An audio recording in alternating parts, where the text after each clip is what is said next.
Hey everyone, and welcome to our Ableton Live 10 preview. My name is Will Doggett. I'm the Director of Training and Development here at multitracks.com and an Ableton Live certified trainer. And happy Ableton Day.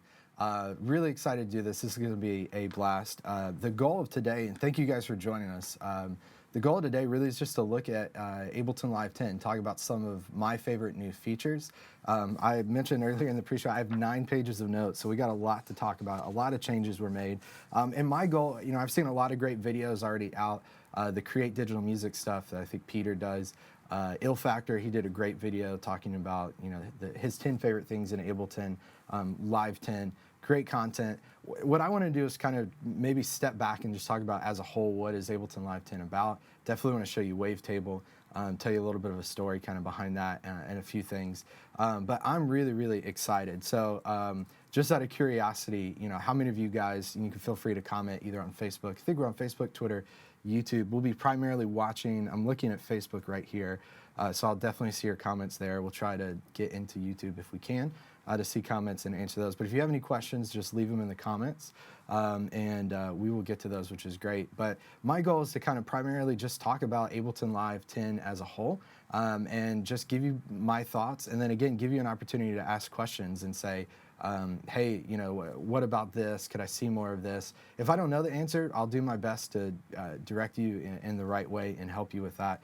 But again, I'm really excited. And I'm going to turn my mic down because, boy, all right, there we go. That was screaming in my ears. I feel bad for you guys having to listen to me talk, so I don't have to listen to me talk. So I'll turn that down. There we go. Cool, and we're getting YouTube pulled up. Great. So again, if you have any questions, just ask those throughout the webinar, and we'll answer those and get to those. So starting at the top here, the best way I want to summarize and talk about Ableton Live 10 and what's new, it comes down to 2 things for me. Well, let's say 3 things. Really, the first most obvious thing is just visuals. The visual, the look of Ableton Live is different. They have a new font called Ableton Sans, their own personalized font, which is pretty cool. And the way that clips and tracks look in Ableton Live is completely different, which is cool. So I'll just show you real quick over here in arrangement view. And again, keep in mind, I'm running a beta version of this. I'm also plugged in, so if Ableton crashes, please don't think, oh my gosh, you know, with Ableton 10, it's not stable, we can't use it. That's not the case. So I'm kind of living on the edge here, screen sharing and doing everything I'm doing. But first, just visually, you could see things look different, right? Clips look different. Tracks look different. So for Ableton 10, very first thing is just the idea the visual is different. And the great thing about this, they did not make visual changes for the sake of making visual changes. What they did is they talked to users and they asked users how they work, what's their workflow like, and then they went and made tweaks to make sure Ableton works really well for them, right? Which I really appreciate.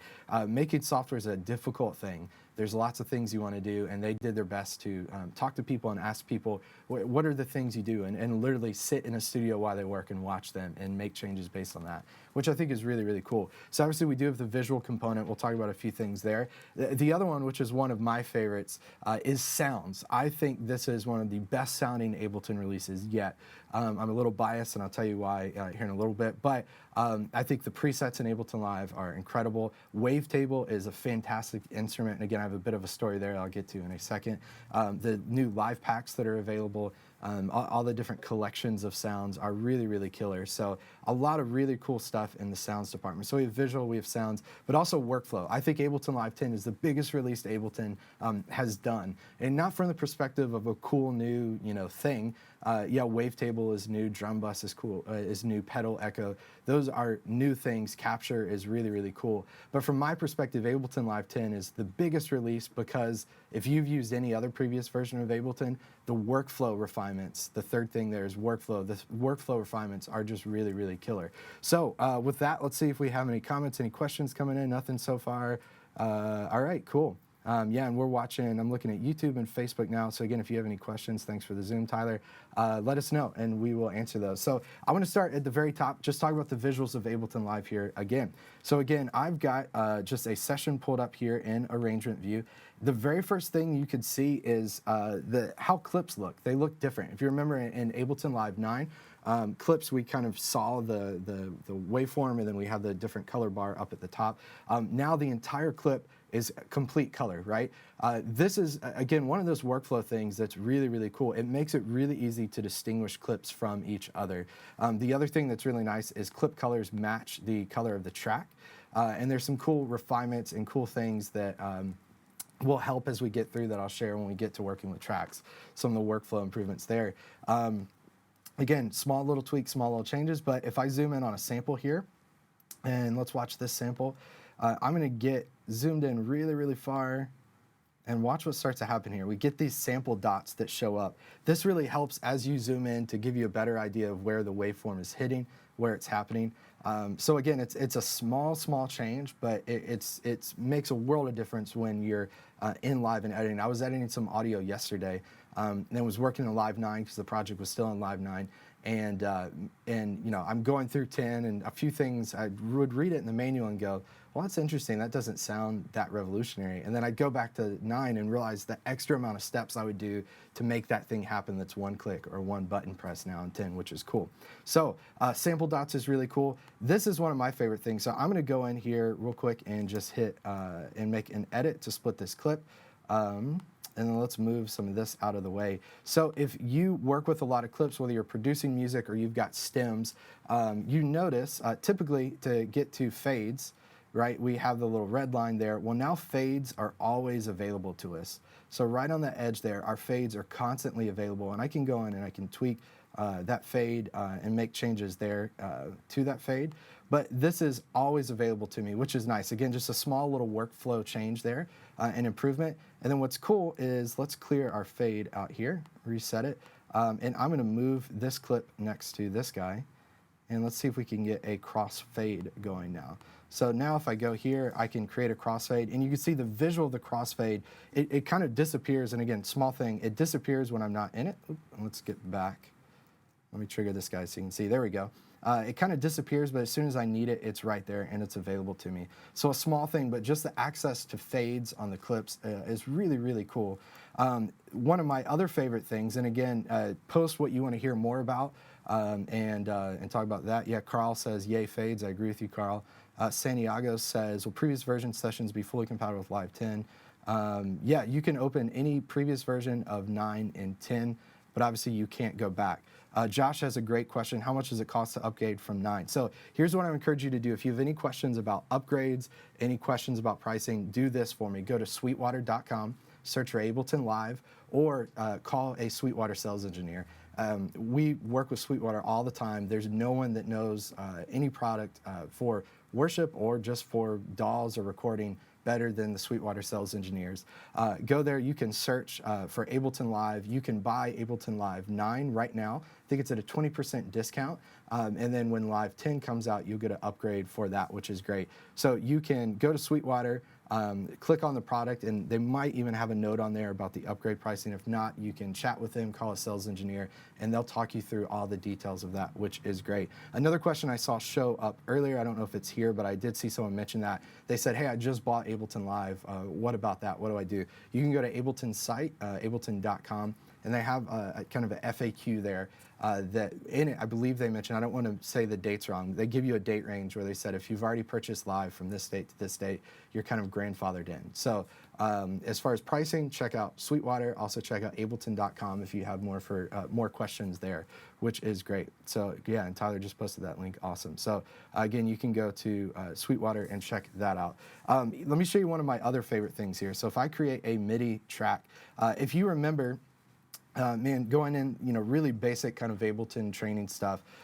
In session view, we've always been able to double click to create a dummy MIDI clip. Now, if you've set in any of my Ableton Live training stuff, dummy clip allows you to do a lot of different things. We can write song names, a lot of really cool stuff. Well, in arrangement view, we've always had to select a MIDI clip, go up to create, and do insert MIDI clip.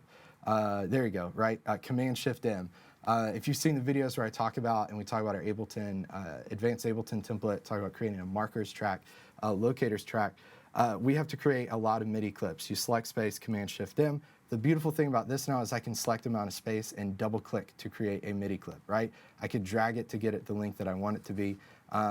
Again, small workflow improvement, but a huge difference. For a guy like me, when I'm in Ableton and I'm doing the same things over and over, any small change like that makes a really big difference, which is cool. So double clicking to create MIDI clips. The other thing here, let's say I have just a few clips created, all right? Let's create a new MIDI clip, MIDI track rather. I'm gonna drag these guys down and let's change this. Pay no attention to the man behind the curtain for a moment. Let's just change the color of a few of these clips. And one of the things you'll see, all right, cool. So let's say I'm working on a session. I've got multiple vocal takes going on right here. I have multiple clips. And again, one thing that's cool with no MIDI data plugged in, this is what our clips look like. So again, just cool improvements, really easily lets me visually see the difference of this. But if I want to change, let's say I have multiple takes, I get my vocal ready, I want to bring it all together. It's visually, it's not the best thing in the world to see all these different colors in this one MIDI track. So what I could do is right click on either MIDI or an audio track here, and let's zoom so you can see this.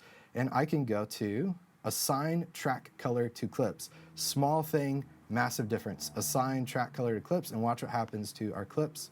Now we assign the color that our track was, and if I unclick that, you can see this track here.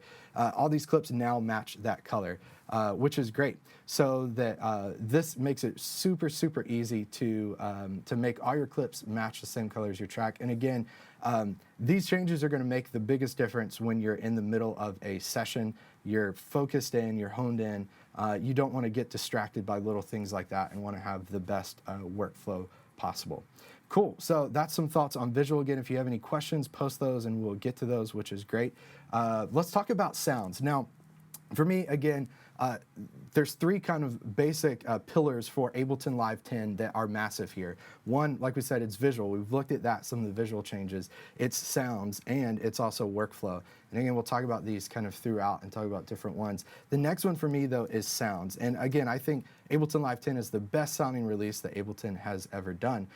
There's a lot of really cool audio effects and different things available. But before we get into wavetable, drum bus, some of those things, I want to take you through something else that I think is great. So, and we'll talk about the browser here in a second more in depth, but one of the cool things in the browser now, you can go through and under places, I believe we had this in Live 9, whenever you want to install a pack. I can't remember off the top of my head. I think you could go here to see all the packs that you have installed, which is great. But now in Live 10, we go to packs. You see all the different names. These are live packs that I have installed right now. But it's showing me there's 72 available packs. So as I'm here looking, and I'll zoom out for a second, these are all the live packs that are available to me at the moment. And what's great, again, I think Live is about to just skyrocket when it comes to sound design and people using Live for keys. We're you know, Mainstage has crashed one too many times for us. So we're looking for something really rock solid, really easy to use. So going here, viewing available packs, I can download, I'm not gonna do it now during the webinar, any of these packs that are available to me, which I think is great. Another thing that's really great, you could go to get more packs at ableton.com, and let's go to this guy.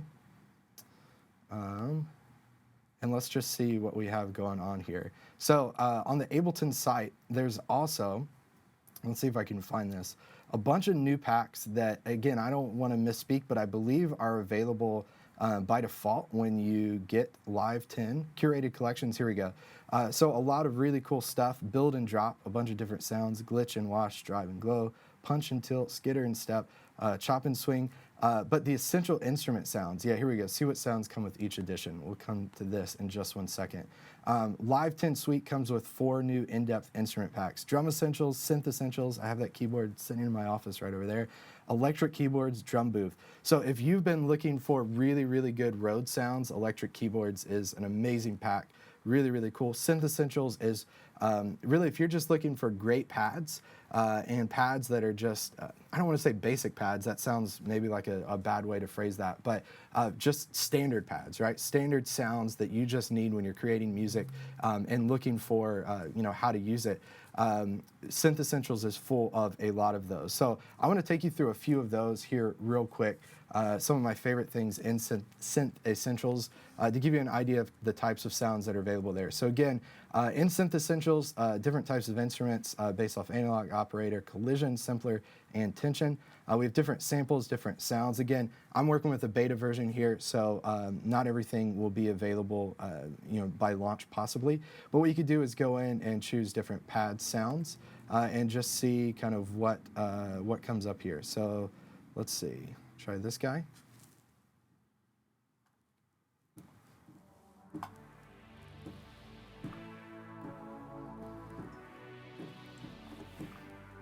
And again, I am no keyboard player, so I apologize in advance, but we'll just click through a few of these to give you an idea of the different types of sounds, which is pretty cool. Let's do this guy.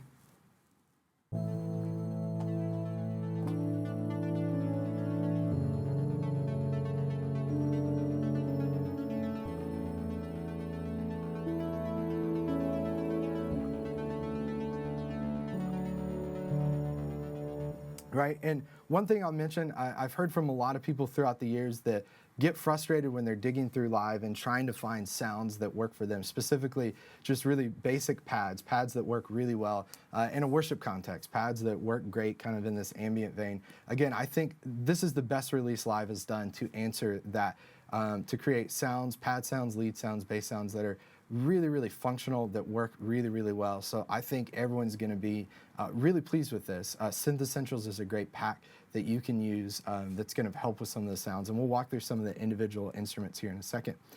Josh has a question. Will you have the advanced template that you sell available in Live 10? That's a good question, Josh. So the cool thing is by default, the template that you buy in 9 is going to work in 10. So what we'll do, I'll chat with Tyler and Christian and see is there anything cool that we can do with that template in Live 10 that we could add. Potentially some stuff we could do with capture that could be really cool. That could be fun. So yeah, good question, Josh. By default, it's going to work. What I will say is as soon as Live is available and released, we're going to have multiple collections of sounds available. I don't know if Tyler knows that yet, but Tyler, heads up, we're going to have multiple collections of sounds available through patches that you can purchase as soon as Ableton 10 is available for wavetable. Some collections for just guitar sounds, pedal is really, really cool. Some really cool stuff you can do there. So that's going to be fun. That's going to be available on the site through patches, which is great.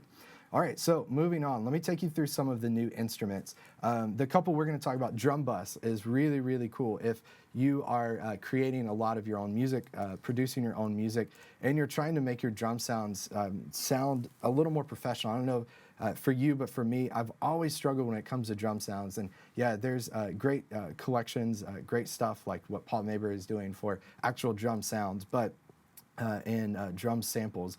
But when it comes to just, I want to make a beat, I want to make it sound great in my song, I've always struggled with, I start with playing a MIDI beat, I drop in, a 909 sound just by default, I build my beat, but how do I get it to the next level? Drum bus is a great way to do that. So enough talking, and let's make some noise and see what happens. Again, if you have any questions, keep those coming. Anything on YouTube, Tyler? We'll check here and see. I want to make sure I don't miss you guys. Nothing. All right, cool. So let me get into drum bus here. So what I'm going to do, I'm going to just bring in a clip, and let's play this guy. Bring the volume down. Okay, so there's our drum clip. Now, what drum bus does is it's basically an effect that gives us a lot of things in one, and it's just made to kind of thicken up to improve our drum sound. So I'm going to drop this guy on here. And I'll show you kind of a A/B just initially out of the gate what it sounds like, and then take you through some of the controls here. So let's start with it off. Let's bring it in. Okay, so just by default, you see things get a little thicker. Thicker isn't always better. Louder isn't always better. But I'm going to just tweak with some of the controls and take you through what each of these does. So first, play this. We can bring a compressor in. Right, that's going to help compress our sound. If we're doing it with a really electronic kit, electronic sound, it may not make a big difference here initially. But then we can bring some drive in. Choose from soft, medium, and hard. Right, you can hear that make a difference.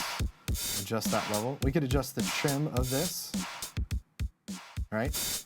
We can also adjust the dry wet So we can go completely dry, blend this in. Leave it at 100% for now. But this is a couple of my favorite things I'll take you through here. Crunch.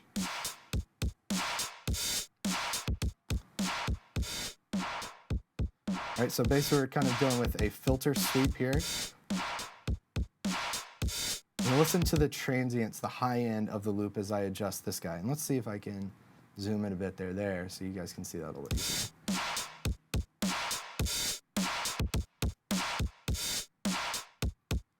Right, you could just hear kind of how that's shaping and changing the sound. And again, I'm not necessarily saying this is good, this is bad, but those are the different sounds we get. But this is my favorite piece here. This is boom. So watch what happens here. Let's pull down the drive a bit and see what we can do.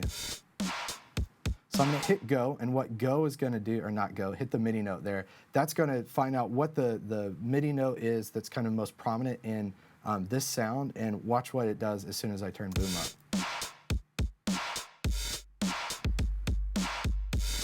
Right, so it's going to enhance the low end. It's, I'm assuming it's adding that extra note in there, and I can adjust the frequency of the note. So let me tweak it a little bit, and then I'll A/B it so you can hear the difference of this. So again, even if you don't go as drastic as adjusting the drive and adjusting the crunch and just really overdoing it, just small changes like boom are really going to change your drum sounds and make them fit in your track better, make them sound a little more professional, a little polished. And again, what's cool, it's all in one, right? It's one effect, everything is included in there in one, which is cool. So let me tweak with boom a little bit, let's let it run, and then we'll see what we can get. All right, here we go.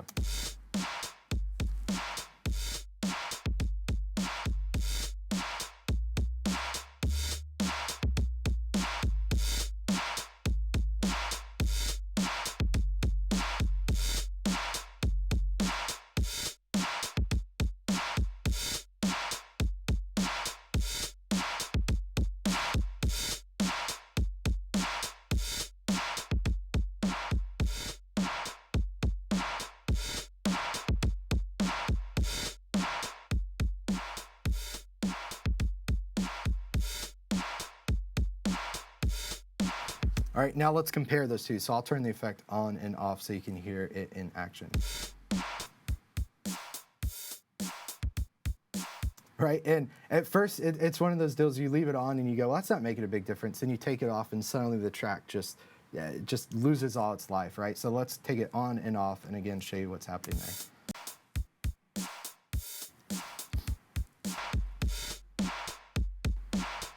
Completely thickens up the drum sound, right? So drum bus is a really incredible and incredibly valuable tool when we are working with drum sounds and trying to thicken them up, which is great. Josh has a question: would you run stems and a MIDI-enabled keyboard at the same time with the new version? Yeah, Josh, that's a good question, and that goes beyond even just Ableton Live 10. So if I can speak to that just for a second, then we'll hop back in here. And again, I'll let everyone know we have no time limit. We're just going to go as long as we can. As long as I break for dinner, get something to eat, and come back, we can do that. But we're just going to go as long as we need to answer this. But Josh has a good question. Would I run basically keys from Ableton and tracks from the same time? I'll answer this both from the perspective of Live 9 right now and Live 10. It depends on what types of key sounds you're using, what type of player you are, and how fast or slow your computer is. So one, for me, I'm not a great piano player. I'm not a piano player at all. I'm not a great keys player, though. Most sounds I use sometimes have maybe too many layers because I've layered operator, analog, reverb, lots of cool stuff there. For me, I'm not an incredible piano player, so I'm not going to be doing a whole lot. So for me, I can 100% play keys, run tracks from the same machine, and I'm fine. I used to do this on a MacBook Air 11-inch, or was it 10-inch, whatever the small one was. I love that computer. I never had any issues running tracks and keys at the same time. Now, if you're running Ivory and you're running Omnisphere and you're playing all over the place and you're running tracks, you're probably going to run into issues unless you have, a super duper computer that can hang and hold up with that. And the other thing too, that really matters is not just what you're playing, types of sounds the computer. Running tracks really doesn't put a lot of stress on our machine, doesn't really cause a lot of issues. So it really comes down to playing and the notes we're playing that is important. So yeah, so to answer your question, Josh, yeah, you can, hi Mom, thanks for joining again. You can 100% plug in a keyboard and run tracks at the same time. I do it in Live 9 all the time. It only is better with Live 10, especially with some of the new sounds, which is cool. So drum bus. Drum bus is really cool. It's gonna thicken up your tracks. Let me save, I'm gonna save wavetable to the end because it's really, really cool.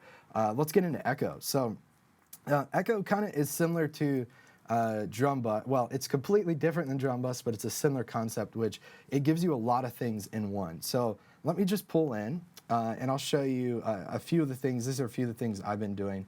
Just a piano sound here. So let's see. And I've got which pack am I pulling this from? Just so you guys, if you're following, the grand piano pack, which is available now, I believe, and has some great sounds. Yeah, this is definitely available in Live 9 now.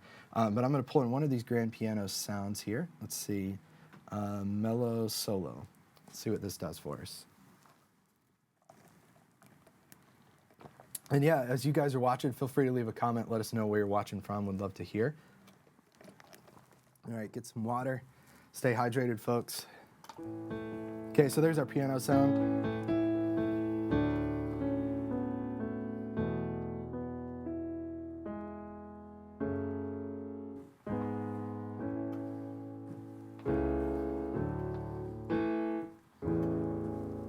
Nothing like a sticky sustain pedal to make your piano playing sound more awful than it already is.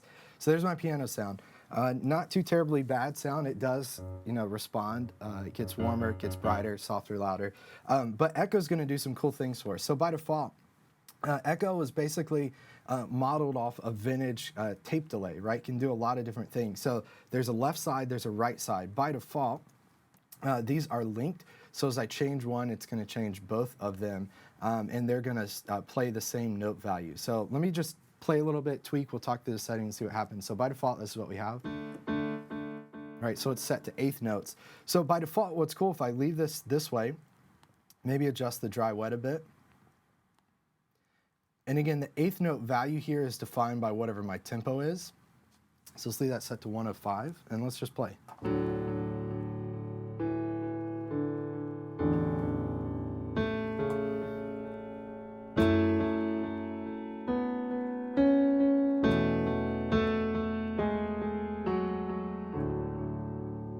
Right, so just by default, that's just already kind of transformed my piano. It's warmed it up, it's changed it, made it sound a little different, but there are tons and tons of controls. So one, let me take you through this again if you have any questions about this. Thank you guys for joining us. Memphis, Missouri, awesome.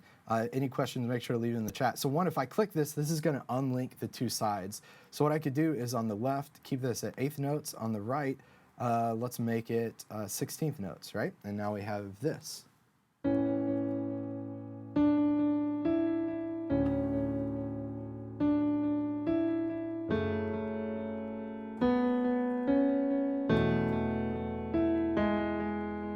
Again, just a slight change there. I could choose if I want to show it as note value or as time there. If I want to take it from dotted to notes, and yeah, I should have mentioned before, that's actually dotted 16th note, dotted 8th note, but I can change this to notes, so it's actually going to show up just in that way, which is cool. I forget what this guy is. Let's see. If you don't know about this little handy trick here, info view, we'll show you everything you're looking at. Let's get a reminder. Delay offset, yeah. Sure, if you want to mess with it, mess with it. Feedback, though, obviously is crucial when we're talking about delay. Because this is modeled after, hey, look, I'm in the center now. Give it up for Aaron Campbell, everyone. He's the video extraordinaire making things happen, adjusting on the fly. So feedback is, with vintage delay units, you get this really kind of cool self-oscillation thing that can happen. So you got to be really careful what you're doing with this. But let's mess with feedback, and let's actually assign this. I don't know if I've set this up for remote control. I have not. So let me talk you through how to do that. So I've got a MIDI controller plugged in. This is kind of a pro tip in the middle of the webinar. If you ever plug in a MIDI controller, you click something, want to control it, and it doesn't let you control, it's because you're not set up for remote. So I'm gonna go into Live's preferences here, hit MIDI, and on this guy, the Studio Logic, I'm gonna enable remote so that I can remotely control my computer with my MIDI controller. Now when I click that, I can just MIDI map that, which is cool. So now let's play again.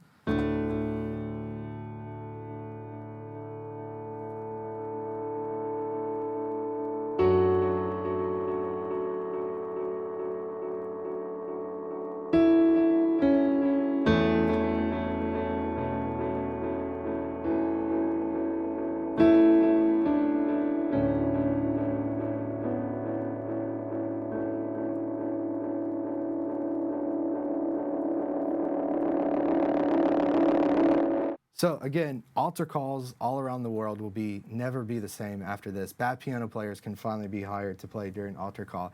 But again, you hear, because it's modeled after a vintage echo, it has this warmth to it, right? And it does this self-oscillation. And if you crank the feedback up again, be careful, but you get some really, really cool results.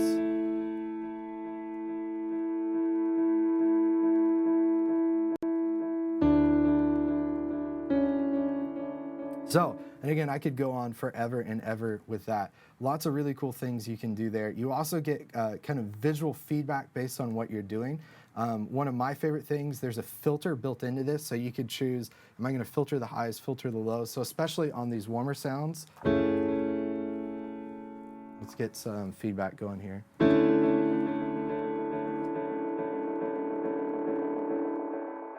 Right, you can hear the delay feedback change, so we could go super, super warm if we want to, again.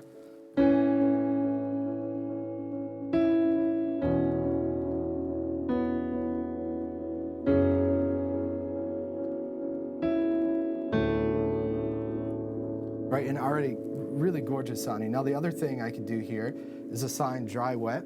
And now, we were joking earlier, people are gonna say, how can I create drones in Ableton? Well, here's how you can create drones in Ableton. So I'm gonna pull the volume dry wet all the way up, and now we get this.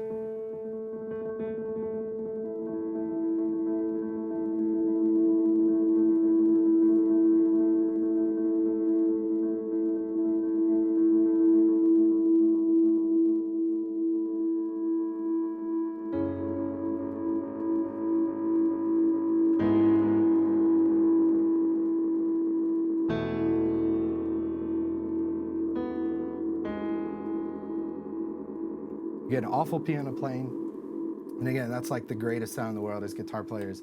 We are used to that. Anybody remember the, oh man, what was it called? The DL, oh, what was it, the Line 6 pedal? I hate that I forgot that, the green pedal. Anyway, great pedal, great sounds. Thanks, Garfield, for laughing at me. You're a champ. Okay, moving on here. Show you a couple of my favorite other things. And again, we're already 30 minutes in, and I'm like on halfway through page 1, so we'll try to go a little faster here. But it also has a reverb built in by default, which is really cool. So let me get back to some not so crazy settings here, and then show you what we could do. So let's take our piano sound again. That's a nice sound, but it's maybe not exact. DO4, thank you, Mike. Yeah, I can't believe I missed that. No, DO4, is that right? Yeah, I'm gonna trust you. The green, we're gonna fact check you here a little bit. Let's see what we got. Yeah, DL4, I'm sorry, Mike, I should have trusted you. Yeah, greatest delay pedal ever created. So thank you, Tyler, for the fact check there. Okay, sorry for not trusting you again, Mike. You're right. I'll trust you moving forward. So here we go. Reverb. So let's turn this guy on. Let's go 100% because why not? Okay, we'll increase the dry wet.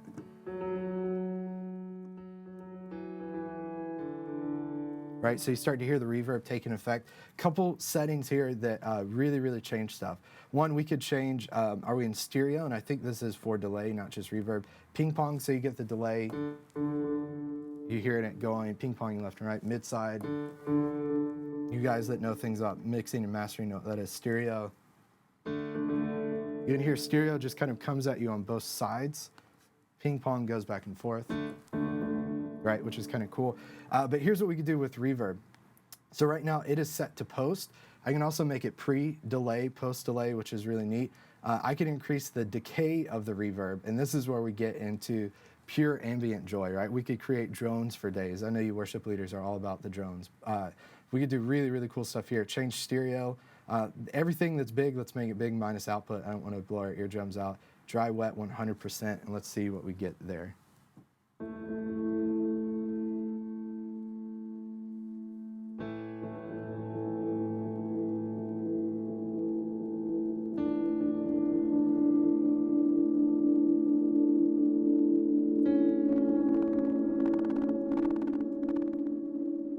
It's called clipping your output. That's always fun.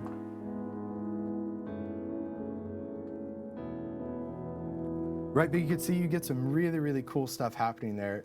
The beautiful thing about this is we're only on page 1 of Echo. And again, I promise I will move a lot faster moving forward. But here we go. Page 2, modulation. We could change to have the different things modulate the delay. So one of my favorite things that we could do, let's see if I can remember how to do this here, is go in and change, have the modulation modulate. How do I have it modulate the delay time? I think that's how I do it. Rate, maybe that's it. But we could set up modulation, change the phase of this. I can't remember right now. Filter modulation, delay modulation. There we go, delay time. So cranking this up is going to get a little crazy, but let's see what that does there. Right, gets a little wild. We can also change in character, turn repitch off, and now do that again.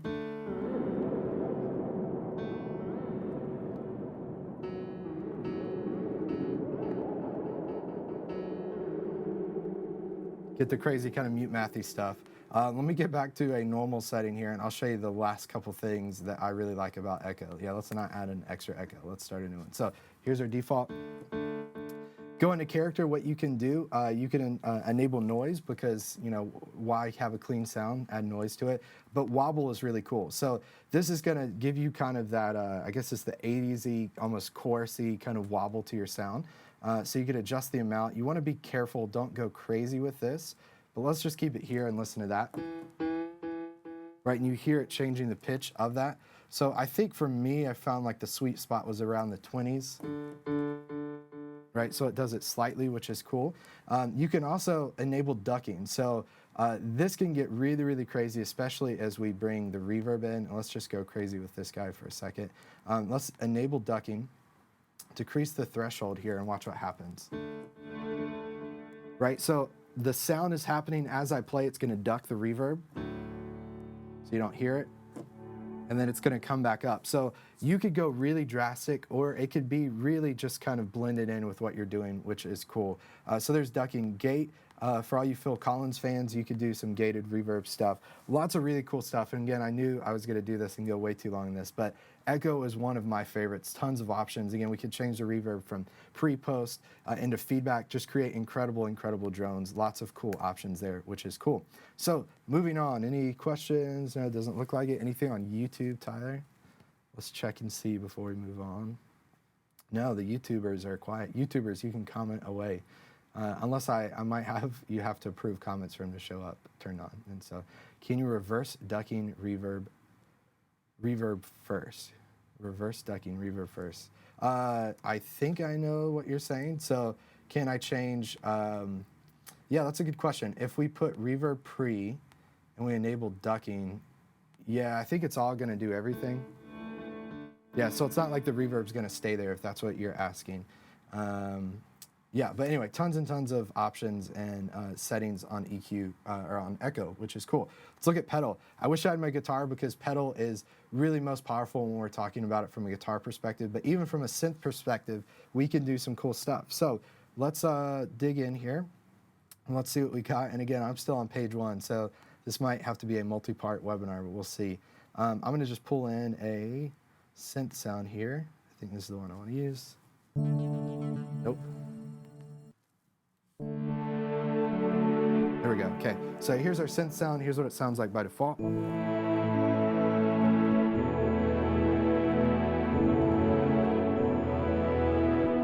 Obviously I am clipping like mad, so I could turn that down. That's gonna help a little bit there. But here's our default sound. So let's add pedal in. Pedal is, guitar players, you're gonna know exactly when you get this what it looks like and what it's modeled after. But basically it's modeled after 3 different types of pedals. Overdrive is really our tube screamer kind of effect. Distortion is like a rat type distortion effect, and fuzz is just fuzz. It's just nasty. So let me turn the output down here in case we go crazy. And I'll just show you a few of the things we can do. So gain all the way down, overdrive. It's really just gonna kind of add some warmth to there. If you remember, I don't know if by default it's on the rat or if it's on the Keeley modded rat that I use, but you could choose how the mid frequency kind of affects that, which is cool, especially helps on distortion. So if I go to distortion, again, gain all the way down, but you hear it's kind of clipping, it's a little more clip. Put this in front of your reverb and you have these really gorgeous kind of Book of Eli type Atticus Ross effects. So let's go in here. I think I have reverb on all these sounds, but let's try it there and see what that does. All right, and that's one of my favorite things, especially for pads, is just to oversaturate it, but put it pre-reverb. And so it just kind of everything becomes mushy and becomes this gorgeous pad, which is great. But pedal is really cool. Let's move it back out here from the rack, outside of the rack. Fuzz, listen to that. Obviously, again, a lot nastier. Sounds great on guitar, sounds great on synth stuff pre-reverb, but I haven't even turned up the gain yet. So let's turn the output down and let's just crank the gain up and see what we get. Let's MIDI map this guy so we can adjust it live on the fly, see what we get.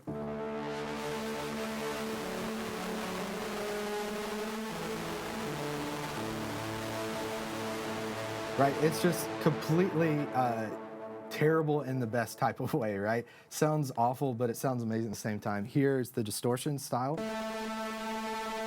And you can hear everything's a little more pronounced, right? It's a little brighter sounding, just like a rat would be. And we could adjust, I'm not gonna go in and adjust bass, mid, highs and stuff, but we could do that if we wanted. Bring that back down and overdrive. So this is our Tube Screamer E style overdrive. You can hear that's warmer, it's got the mid-rangey stuff. Now sub is really cool. That's gonna blend in the low frequency, kind of additional low frequency sound there, which is cool. Fuzz is bonkers, yes. Awesome. Freddie, yes, watching from Vegas. Hey, Freddie, thanks for joining. Anybody that wants to retweet or share, I'd love to have you do that. We'll get as many people watching as we can, which is cool. So, yeah, really cool sounds with pedal. Dry wet is really cool. And again, one of my favorite things is put this pre-reverb, just completely gain it out, overdrive it. You're gonna get some really cool stuff happening there. So that is drum bus, that's echo, that is pedal. Again, we talked about the packs. Let's talk about wavetable next. But before we do that, I want to take a quick break so that I can get a drink of water, rest my voice for a second. Again, let us know where you're watching from if you have any questions. What we're going to do, we'll just go back to our slide there at the beginning for a second. And yeah, there we go. So we'll take a quick break. Again, share with your friends, let them know. Would love to have as many people watch as possible. So we'll be right back in about a minute or two. So see you guys here in just a second.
Thanks so much for joining us. Again, if you're watching this live, would love if you hit share to share on Facebook, retweet on Twitter, do whatever you're supposed to do on YouTube. But thank you guys for chatting.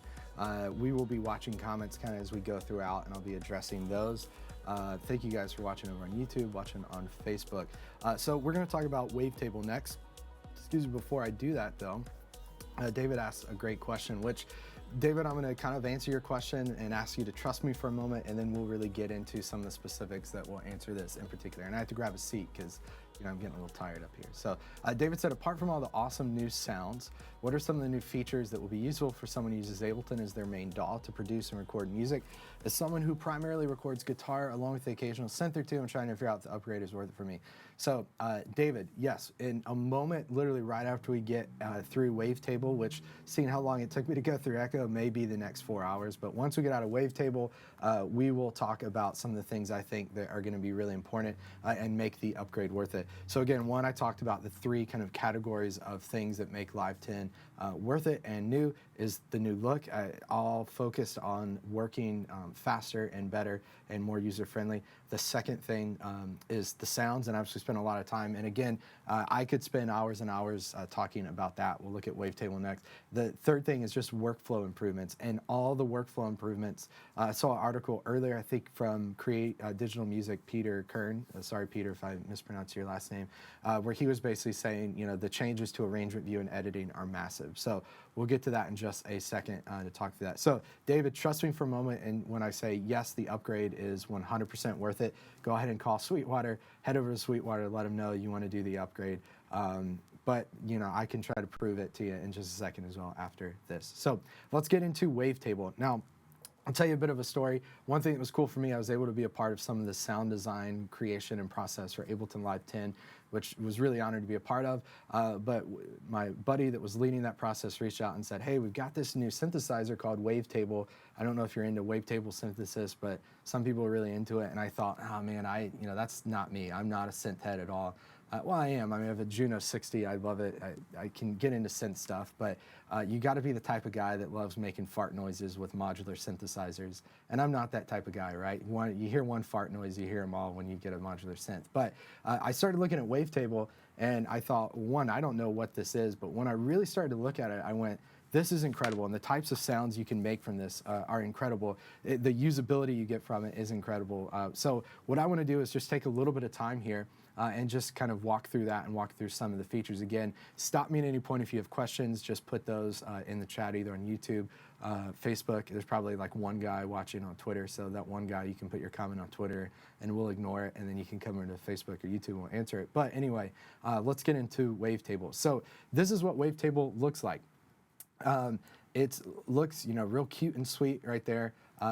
What's really nice about this, though, is we can actually pop this out and break out all of kind of the guts of this, right? So we could see our envelopes here, see the LFOs here. So we get a way easier kind of view and a way to see different parts of Wavetable, which is cool. So let me take you through the basic, start kind of slow, and we'll go through this. And again, I'll give you, and I should do this before. I remember talking to my buddy Ian, and Ian talked about being in a synth class and talking about stuff, and people going, hey, well, that's not so-and-so, that's what, I'll preface this by saying I am not a synth expert. I don't know everything there is about synthesis, so I may call one thing something and I mean something else, but just trust me, just listen to the sounds and I'll take you through. And again, for me, I knew nothing about this type of synthesis, and I looked at it and literally spent about 10 minutes and stayed up for a very long time making presets and sounds for Wavetable because I just loved it. It was great. So let's get into it. Here at the very beginning, I'm going to skip this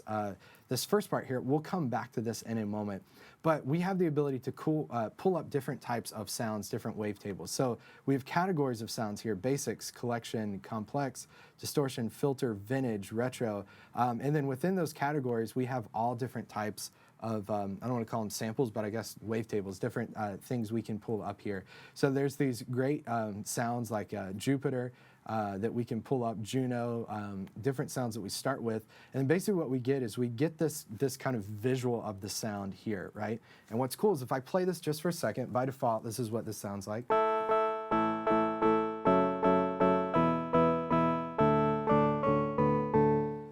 And again, the sounds, it completely changed. I go back to basics. I get basics synth wave. So here's a sine wave,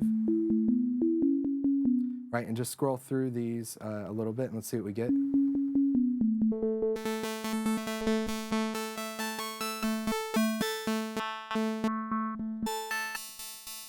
All the way to white noise. And again, we can change all these different categories. Again, I'll move on here in just a second. Go to retro. Tons and tons of types of sounds. So we go from that. Let's go back to the basic waves, basic shapes, because that's probably the easiest place to start. So what's cool about this, you know, and I'll mention Operator's my favorite synthesizer ever. I know there's people that geek out on Omnisphere. I like Omnisphere. It's great, has great sounds, great synth engine, and incredible sounds, incredible program. For me, Operator just has always kind of worked the way I thought it was, and I've loved getting into Ableton and customizing and tweaking sounds. I really feel the same way about Wavetable. So with Wavetable, I pull up this basic shape sound. Again, here's our sine wave. So we get a cool sub bass. If you're listening with really good speakers, you can hear that. Otherwise, you can't. But then what's cool is I can actually change the position of where that is in the sound. So let me do this. Let's map this guy to the wave position control. So as I play the sound, I'm going to move the wave position so you can see this. Let's see what we get. All right, here we go. So again, starting with our sine wave, you hear the sound starting to shape, changing. So we're basically going from warmer to brighter. Right, so we can vary our sound lots of different ways there. Now within this though, there's so many options, so many things that we can do. And also change the way that it's visualized. This makes no sense to me. Again, you synth nerds might go, oh my gosh, it's the flux capacitor. I could do this with it. I don't know what that means, but I like leaving this on so I can see the way it's visualized there. There's also a way to change different types of effects. So we can do FM, classic, modern. I think FM was the one I really liked. And we start to shape the sound a little. Turn the amount up.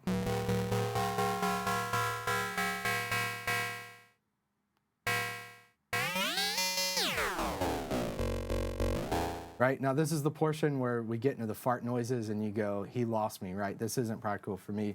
But you can shape the sound in lots of different ways. Let's get away from the fart noises for a second. We'll come back and show you what you can do there. But again, change all those different shapes. I have different types of filters, and I have different filters that can function different ways. So one, I can just take this first filter here, right? Now I can get this guy.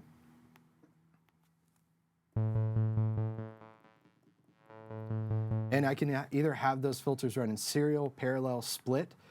So really cool, crazy things. Now the other thing I have here is a completely separate oscillator, which we haven't gotten to yet.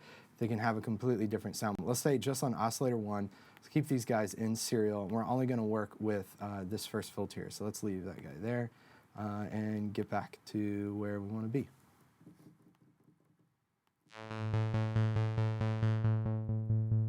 Right, so we're just going to set it up to where we could just basically filter out some of the high-end, do a basic kind of low-pass filter here. One of the things, live obviously updated in one of the 9s, the filter types. So we have filter drive, which is really going to thicken out any type of sound, make it sound great. Then we have all the different mod sources. So amp, envelope, envelope 3, LFO 1, LFO 2. Now, let me take you through a few things and we'll get to the stuff that makes Wavetable really cool. So let's just start with just a basic pad, right? Basic pad sound that I want. Choose a wave type here. Okay. Turn on the drive slightly. Now, let's go into the amp here, move the attack a little bit, adjust the release.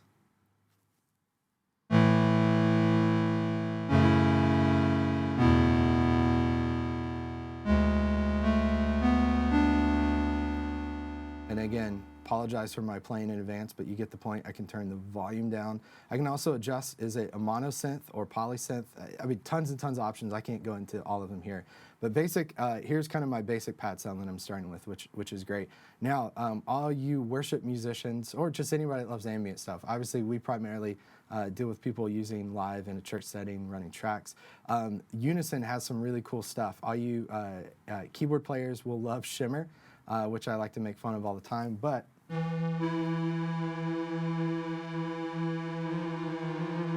Now, amount at 100% gets a little crazy, sounds like a swarm of bees, but what's really cool is we bring this down and blend this in, you can start to get something really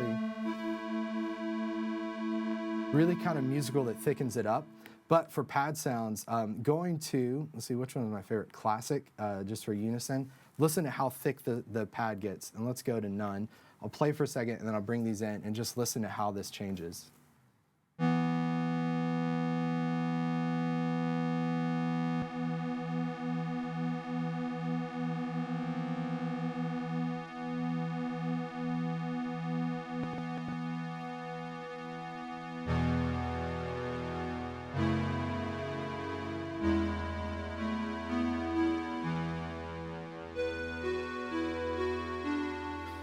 Right, so just immediately that change completely transforms the sound. We're not even getting into the really fun synthesis stuff. I can change it to mono, so now instead of poly, it's a mono synth.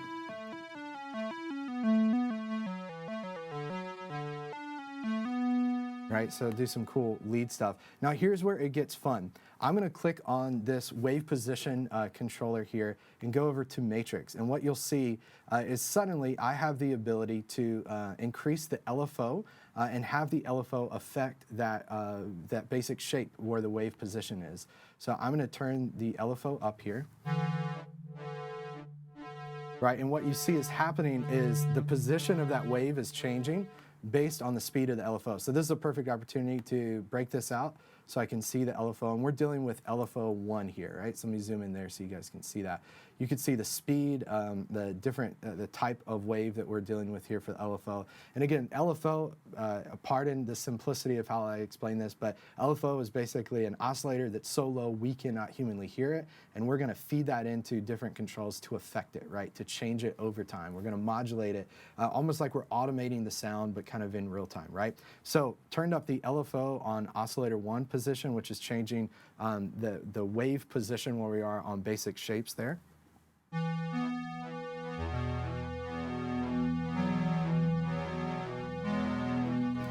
Might not sound great, but what we can do, I mean, I think that sounds great, but might not be the sound we want. So what I can do is go in and tweak the LFO to kind of change how I want it to function. So one, I can change to note value. I like seeing this as a note value. We want this to be pretty slow. It's a sine wave now, so it's very kind of smooth in its transition. I could turn off retrigger if I want, adjust the way the LFO functions. And again, we're getting like really deep into this, but it's really user-friendly, really it's just easy to understand. Just start turning knobs and you're gonna make great sounds. So just changing that, slowing it down is gonna change how it's gonna filter through there, right? You can see that.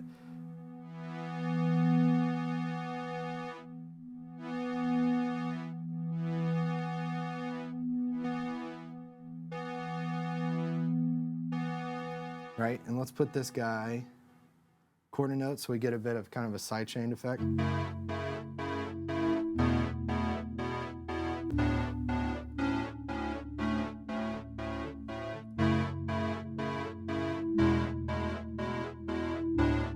And again, the beauty of all this, and we could go so much deeper and do so many other things, but I can actually go in and then turn on this other oscillator. Let's go to vintage, which has some of my favorite types of sounds. The Juno sound here is great. Now let's play that.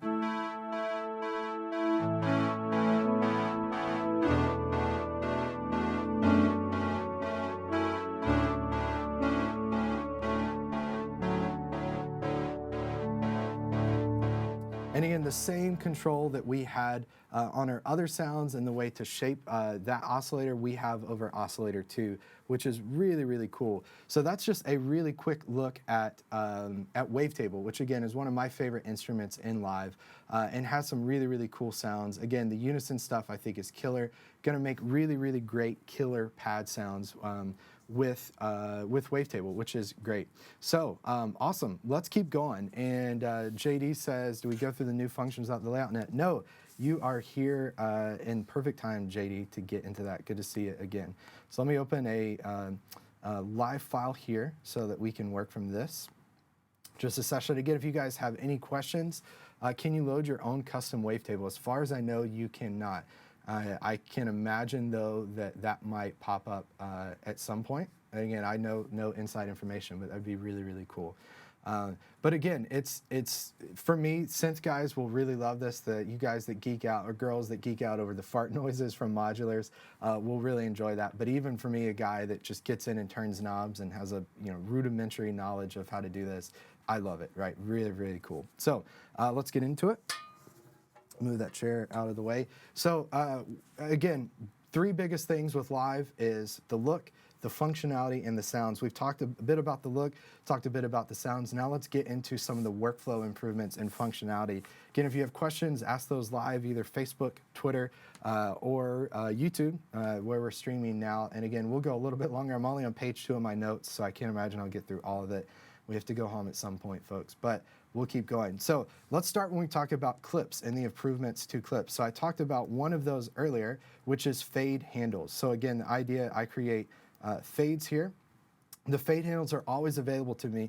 If you remember in Live 9, we had to actually go over to the automation and choose show fades, and I think there's a keyboard shortcut for that in order to see it. Now it's constantly available to you, right? So I just go right here. I can adjust the crossfade if a clip is butted up against another clip, or we could just delete this guy for a second here, adjust those handles, right? Super, super easy to work with there. And again, one thing I like that's really nice is just the visual layout of the fact the clips. Really easy for me to see the difference in the clips, right? To distinguish them from other clips in the set.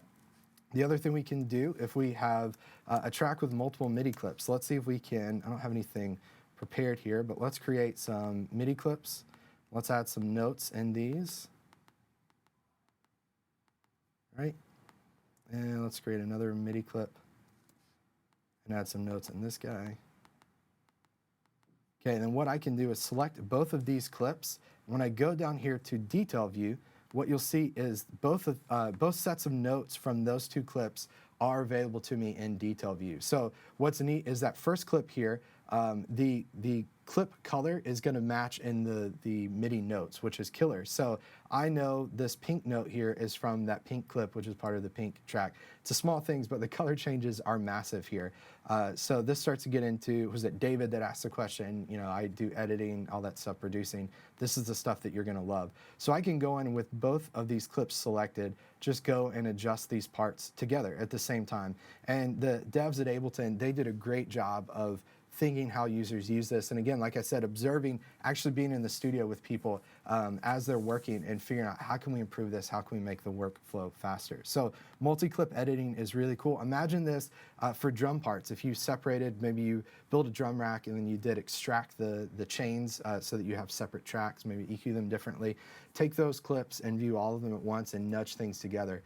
Keyboard parts, editing keys parts in the studio is really, really cool. Get to edit everything in context, which I think is cool, really, really neat. Now, let's get into another thing, still dealing with clips here. Let me load in a audio clip. Let's see if we can find something. Again, if you have any questions on YouTube, on Facebook, just add those in and we will get to those, which is great. So let's see, let's open this guy up. And let's just take this acoustic guitar sample. So I'm going to drop this in. One, again, you just kind of saw one of my favorite things is I drop that clip in and the clip color matches the track automatically, so it makes it super easy. But I can go into this clip. Now before, if you guys know, you click on the clip and hit 0, that's going to deactivate the clip, right? I think most of us probably know that. Well, when we go into edit vocals, we go into edit a drum part and we want to take out a specific part. What you had to do before was, let's say we take this specific hit out, is select this. We could do Command E, Control E to split it, and then we'd click on that clip and deactivate it, right? Which it's not too bad, but we do a lot of steps to get there. So the folks at Ableton, the kind developers, they said, hey, let's let you select it, hit 0, and I deactivate a portion of the clip. Again, I'll show that to you again. I can select this clip here, hit 0, and deactivate that clip. Now what's cool about this is if I want to reactivate it, I can hit it, hit 0, right, and it comes right back. So activate and deactivate within a clip, which is great. There we go, now she's back. So that's really, really useful from the aspect of editing, making changes to stuff. And again, let's just play really quickly this section here. Still getting used to this guy. You'll get used to it as well too. If I'm on the top part of the clip, that's going to allow me to move the clip. the actual clip itself, if I'm in the middle part here, that's how I'm selecting. So it's a good change, but I'm still getting used to it. It's kind of like on iOS when they change something. They change it for the better, but you've been doing it the wrong way or the old way for so long, it takes a little bit of getting used to. So I'm still getting used to that one. So let's take this clip and let's loop this, right? And let's play this. Now, if I press R while this is playing, it's going to take a second to process, but it just reversed that clip, right? Right in place. So I select it, I hit R. So hit 0, it's going to activate, deactivate sections of your clip, which is great. Pressing R is going to reverse it, which is very, very cool.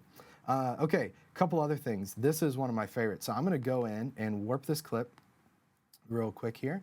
Let's drag this track out so you can see a little more of it. Okay. Now, I could go into this clip, and we've always had the ability before to move this clip around, right, and listen to it and say, okay, I actually want this to start right here instead of right here. Again, we could do that by moving towards the top part. The top half of the clip is how we move it. The bottom half is how we select things within the clip. But let's take this and let's actually adjust this clip where the clip is playing. So if I hold Shift and go up here and drag the clip, oh, let's get back to it.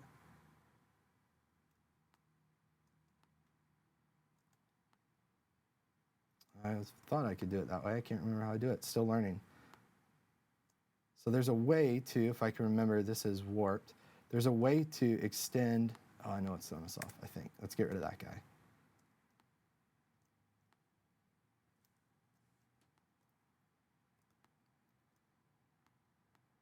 Let's listen to it.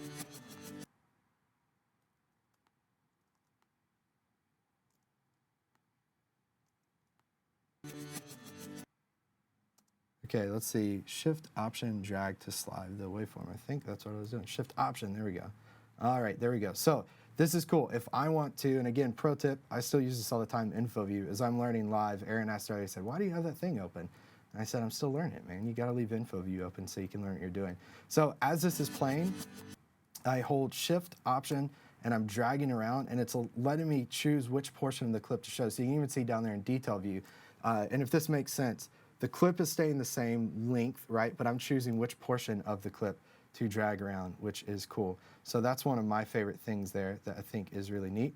There's also a way, and I can't remember what the control is. If there's any CTs out there, you can remind me how to do this, that you can actually warp the clip. Ah, here we go. Yeah, check this out. And again, I'm just learning.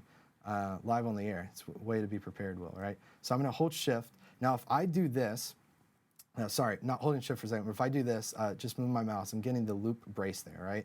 So I'm saying, okay, play more of this clip, which is cool. Now watch what happens when I hold Shift, and it's kind of hard to see, but it's like there's a play thing that shows up there. Now as I drag, watch what starts to happen. So I'm actually adjusting and warping the clip, right? So in comparison, I could do this.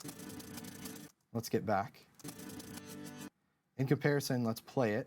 And let's actually loop it so you can continue to hear it. Again, these are the things it's hard to demo, but huge workflow improvements.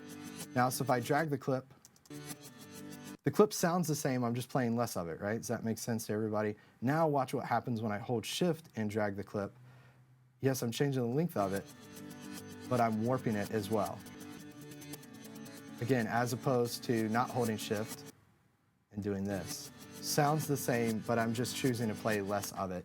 So this is really cool for synth sounds, for vocal sounds, to make changes to stuff that's really, really neat, which is cool. The other thing, and this goes back to, was it David mentioned, what are the things for editing and for recording that's gonna help? Whether I'm doing audio or MIDI, now I can click on a clip and use the arrow keys to move its position, right? Now, by default, when I'm using the arrow keys, it's going to move on the grid. So based on whatever my grid value is, so quarter notes right now, for me, as just adding a vocal project, this is great, but I need it to be off the grid. So as I hold Command, all I'm doing is holding Command, it's moving off the grid, and I can just nudge this, right?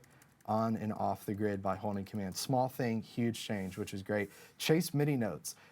If you've been in, and let's see if I can demo this really quickly. If you've worked in live, let's add wavetable here. Let's just add a MIDI note, see how quickly we can build a demo out to show you what I mean by this. You've worked in live, you've built some pad sounds before, right? And you've built a full song and you've gone and got your notes programmed in just right. And let's get out of our loop brace here. Deactivate that. We'll talk about what I just did there, which is huge in itself. But you go to start the clip. A great pad sound, I know. It sounds like the elevator just hit the right floor. But you start the clip before, right? It obviously plays because you're hitting the beginning of the note.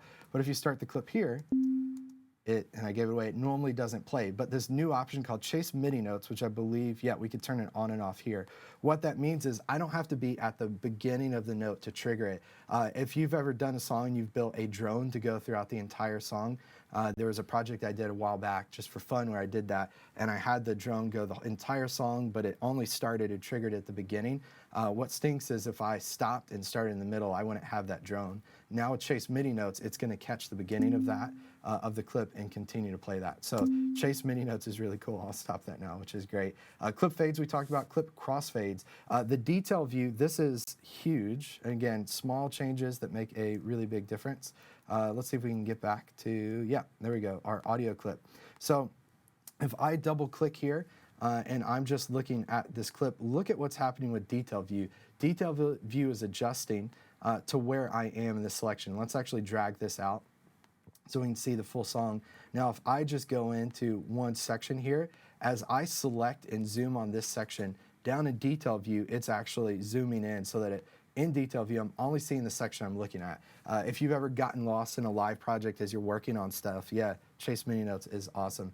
If you're ever working on a live project and you're getting lost between what's happening in arrangement, what's happening in clip detail view, this is going to be really, really helpful, which is cool. All right, the other thing, small change, huge difference though for working in arrangement view. If you remember, we talk all the time about zooming in and out of the waveform. Now, in order to zoom in, all I have to do is press plus, and to zoom out, I press minus. Smallest change in the world, but a huge difference. I no longer have to press shift plus in order to change. Just press shift, just plus or minus to zoom in and out, which is really, really cool. All right, let's talk about working with tracks, and then we'll take maybe another short break, and then we'll be wrapped up here probably in about 30 minutes. So again, if you're watching live, share with your friends, hit share, hit retweet, whatever you do on YouTube to let people know. We'd love to have as many people join us as possible. So let's talk about working with tracks and the improvements there. So I'm gonna add a few tracks here. This is something I do all the time, whether I'm working with keys or drum stuff. So let's say we typically do drum track 1, drum track 2. All right, so there's my drum tracks. I select them all. I hit Command G to group them, right? These are my drums, right? That's fantastic. I've loved that functionality. I use group tracks probably way too much. But one of the things that always bugged me was I could not nest group tracks within group tracks. So what I mean, just practically, I'll show you what I mean by that. Let's do a few more of these. We'll call this electric 1 and this one electric 2, right? Group these together, Command G. Now, when I'm mixing, and again, I'm no mix master, I'm no Dave Pensato, but when I get all my tracks grouped together, I group my electrics, I group my drums, I eventually want to get to where I just have one fader for vocals, one fader for the rest of the band. There's probably someone out there that mixes that's going, no, never do that, or maybe you're going, yes, do that. Regardless, that's how I, towards the end of the project, try to wrap things up. So it was always a bummer because I would make these great group tracks, and then I would have to create a track and pull or route the audio from those to that track, because I couldn't group my group tracks, if that makes sense. So now what I can do though is select these tracks, hit Command G, and group those group tracks and call this instruments, right? And then expand or close that, fold that up. So some of you watching this are like, Lottie frickin' da, I can group tracks. But again, those of us that have used Live for a while, this is an amazing, amazing improvement and makes things a whole lot easier for us. So let's go back into arrangement view here for a second. Christian's gonna like that slip up. And if you've noticed, as I'm working over here in arrangement view, you might feel like, man, where's all the automation lanes? Where's device chooser, control chooser? How do I automate the volume? They took it away in arrangement view. They're losing their minds. What are they doing? Well, what's really cool is they tried to get things out of the way until you absolutely need them. So what's cool here, if I am in arrangement view and I press A, that's going to show automation. I can also press this button up here, which is going to enable automation mode. So I can then go in and choose mixer, choose volume, I could go in and automate my volume. A lot of really cool refinements to automation, which we'll talk about here in a second, but adjust the mixer, track volume there, which is great. And then I can add that automation lane in there. And let's just do a few more here. Track panning and add that guy in. And then again, if I press A to hide that, I don't have to fold the automation up. You know, we used to have to do this, right? Fold the track up, fold the automation. There used to be the extra little fold button there, if you remember. Now I just hit A and all that disappears. So super easy to be in the project working on something, hit A and get access to those. For those of you that do tracks in arrangement view, if you're running tracks in arrangement view and you typically go down here to song tempo to make adjustments, by default, you're going to open live. The very instance I got the beta and open it up at first, and I'm looking going, what are the changes? And I thought, gosh, they took away the ability to edit song tempo. No, again, hit A and you're going to get that mixer song tempo, and that's going to show up. One thing that's cool about that, let me drag back in. Let's drag this guy in here. And that might at first look like I dragged multiple clips in, but I only have that one clip. But what's nice about this, when I hit automation to show the automation lanes, it's going to copy the clip here so I can see it. And any changes I make in any of the automations, automation lanes to the clip, like activating, deactivating, is going to happen across the entire set. So I could actually take this clip and move it, right, and I'll see that reflected in all the automation lanes, and then hide it, and I get back to that. So again, small change, massive difference, massive improvement, which is cool. So that's the show hide automation, which is great. There's also a show all tracks command, which I believe, yeah, is S. So by default, if I go back and I have all these tracks expanded, right, and I want to see all the tracks in my set, and if you're like me, you're producing a song and you have all the tracks loaded in and you need to get back to where you can see that, you can hit S, and that's going to collapse all your tracks. And I think, oh, obviously not Command S, there's a way to re-expand them, which I cannot remember. Let's check my keyboard shortcuts here.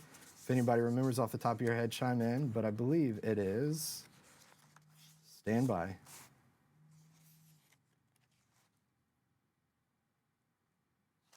Nope, I don't have it right here. Well, I'll try to find it during one of the breaks. Show all tracks, yes, so I can't remember. But anyway, really cool improvement to working with tracks in arrangement view, which is cool. Another thing, and again, this is really particular to working and recording. Let's say I go in and I create do something here, some type of edit that I really like, and then I go in and add some audio effects here, pedal, right? And everyone's going, oh gosh, he's going to go through pedal again, don't worry. But then I go and I freeze this, freeze the track. I'm going to take a second to freeze in place, to render in place. All right, great.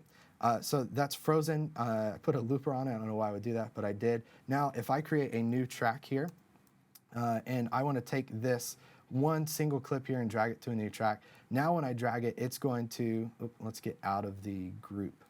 Let me close this up so we can see. Let's add just a track outside of the group. There we go. Oh, he just will not want to get out of that group, does he?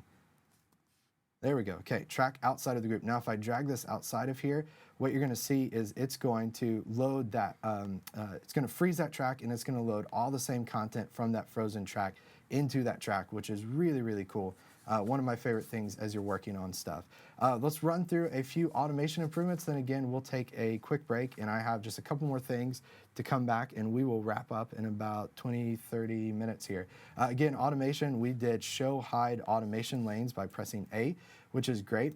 One of my favorite things here, and let's do this on the master track for song tempo, which is something we're going to be doing a lot if we're creating changing tempos in one arrangement if we're not using the tempo track hack. So if I go to create a breakpoint, breakpoints are now going to snap to grid when I move them horizontally. What I mean by that is and if you remember, small thing, but this is massive. If you go back to Live 9 and try this, or try it now in Live 9, and try it, you're going to get frustrated because as you move this, what's going to happen? The tempo is going to vary as you just go to shift it. But now as I do this, it is moving on the grid. And then again, if I hold Command, it's going to temporarily disable the grid. But it's going to stay on the tempo as opposed to shifting with every single small move that I make, which is great. So now let's create a couple other breakpoints here. And I can take all these breakpoints and I can adjust them vertically, right, and adjust them together. But what I'm doing is I'm not moving them horizontally unless I really go to drag them and want to move them horizontally. One of my favorite things too, a lot of stuff with breakpoints, I'll show you a few more, and again, we'll take a quick break, is let's take all of these, and now I want to select all of these, and I want to move them. It's going to keep them proportionally exactly the way they were. And then what's cool is I start to drag these up. It's going to drag them all up, and then as I bring them back down, it's going to remember the position they were at, right? Bring them down, bring them up. Small change, huge difference. And again, moving them horizontally is going to snap them to the grid so that they don't change tempo unless I really want them to as I'm dragging vertically. But really, really cool to do that, and really easy. You can also double click in an automation lane to create a breakpoint, which is great. Automation values show up whenever I'm hovering over something. So I can be near this guy and see that, which is great, see exactly what it is. And even just the change in the font and the display of the numbers is really, really nice, right? That is going to just make it a little easier to see. Now, one thing, let me show you one of my other favorite things. Let's say we create these breakpoints here. I select them all, and then I want to move all these up in time. Now, what used to happen is I would move them up, and they're going to max out at 200 BPM. I would end up with 8 breakpoints still sitting up there at 200 BPM, and I have to go through and delete all of them. What's really cool, and see if this makes sense here, is I drag this all the way up and then let go. It's going to delete all those other breakpoints and just leave me with 2 breakpoints, right? So I wanted everything at 200 BPM. It's going to get rid of those extra ones and just give me those second ones, which is great. All right, cool. So quick question here from Richard. Is there SMPTE integration not directly in Ableton Live? And one thing I was going to mention to this, one point to this, as every software comes out with announcements, I always see people go, can I do this? Can I do that? And sometimes people get frustrated because this software doesn't do this yet or doesn't do that yet. The great thing is I think Ableton made some really foundational changes here to Live, workflow improvements. Again, huge changes to sounds, huge changes to the way Live looks, so it makes it easier to work, and they still have lots of room to grow. So just because you don't see it in Live 10, the very first release, doesn't mean that it's not going to be there eventually or at some point. So if there's any features like SMPTE integration, like Richard asked for, or anything you feel like should be in Live, just email Ableton. They love hearing from people and say, hey, I'd love to request this. They keep a list of all those features, and they're constantly reevaluating that and looking at that. So let's do this. Let's take about a 2-3 minute break again. And I have just a couple other pages to go through. Most of this we talked about. And then what I'm going to do is wrap up just talking about different categories of people. So we'll say, how does this affect keys players? How does this affect people producing, editing? Give you some quick pointers so you can think about that. But again, let's take about a 2-minute break. And again, hit share, hit retweet, and let everyone know. And we'll be back in a couple minutes. Thanks, guys.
All right, and we are back again. Thank you guys so much for watching. If you're watching this live, hit share, hit retweet, let everyone know. We'd love to have as many people join us as possible.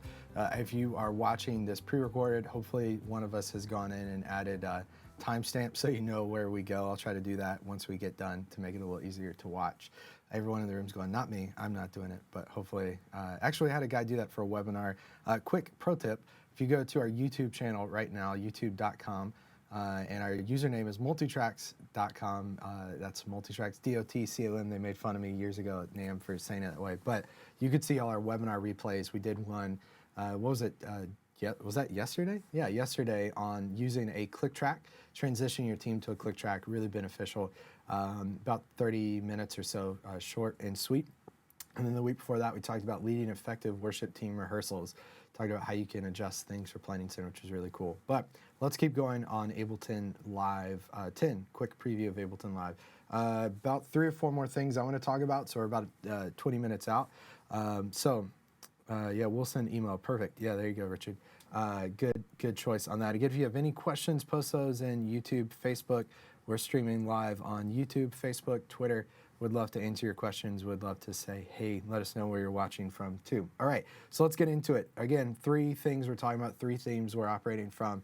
Biggest changes to Live 10 is workflow, is sounds, and then also is look and visual. So talk a bit more about a few workflow things, some that those of us live users that have used Live for a while are really gonna love. One is improvements to the browser. Now, obviously going from Live 8 to Live 9 brought massive improvements to the browser that were great. A few other things that have been improved and added that you're really going to like.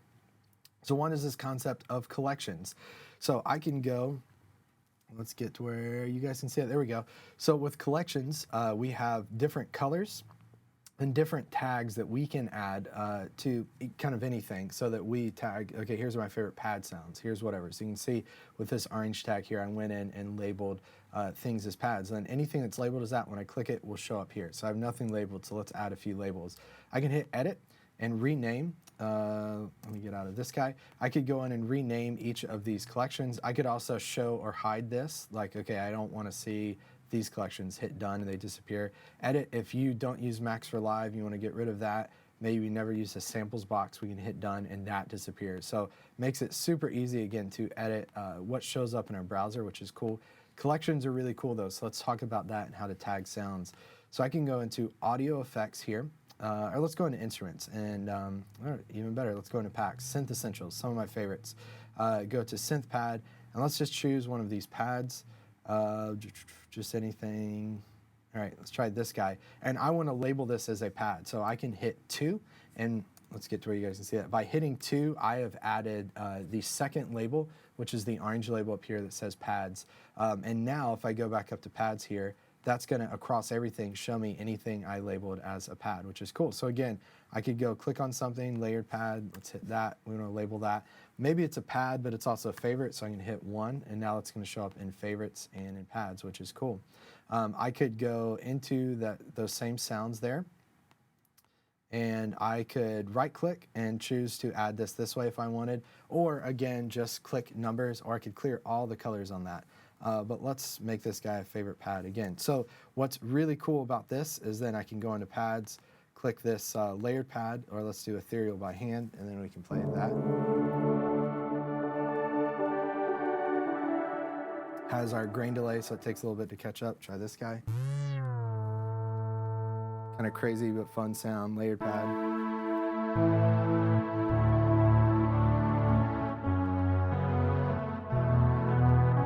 Right? So anyway, collections is a really, really useful tool. It goes across instrument types, packs, anything you download and that you're viewing in the browser can be tagged that way, which is great. So it makes it super, super easy to use and to work from. So that's a few things about browser. Again, earlier I mentioned packs, which makes it super easy to go in and find new live packs. So I can click available packs and again hit download to download directly in the browser, which is awesome. I don't have to leave the browser. And this is anything that I've purchased or free pack that's available in my account that I just haven't downloaded to my machine. So clicking that will download it and get everything started for you, which is cool.